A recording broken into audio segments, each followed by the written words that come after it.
أعوذ بالله من الشيطان الرجيم. بسم الله الرحمن الرحيم. عم يتساءلون عن النبأ العظيم الذي هم فيه مختلفون كلا سيعلمون ثم كلا سيعلمون ألم نجعل الأرض مهادا والجبال أوتادا وخلقناكم أزواجا وجعلنا نومكم سباتا وجعلنا الليل لباسا وجعلنا النهار معاشا وبنينا فوقكم سبعا شدادا وجعلنا سراجا وهاجا وأنزلنا من المعصرات ماء ثجاجا لنخرج به حبا ونباتا وجنات ألفافا إن يوم الفصل كان ميقاتا يوم ينفخ في الصور فتأتون أفواجا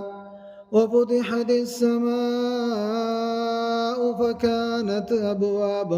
وسيرت الجبال فكانت سرابا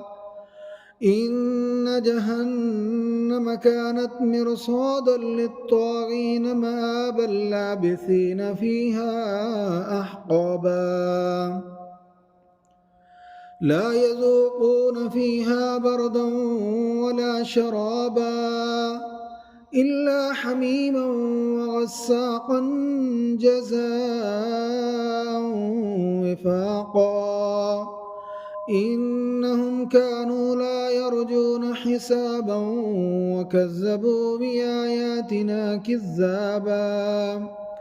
وكل شيء أحصيناه كتابا فذوقوا فلن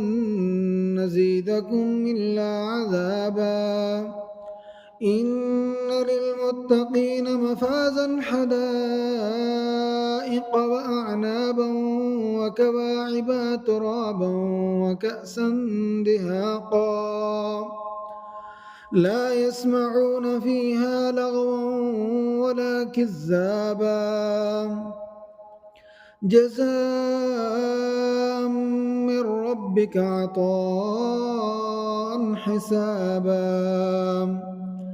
رب السماوات والأرض وما بينهما الرحمن لا يملكون منه خطابا يوم يقوم الروح والملائكة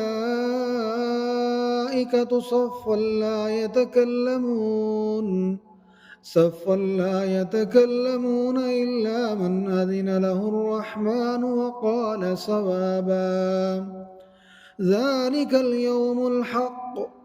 فمن شاء اتخذ إلى ربه مآبا إنا أنذرناكم عذابا قريبا يوم ينظر المرء ما قدمت يداه ويقول الكافر يا ليتني كنت ترابا.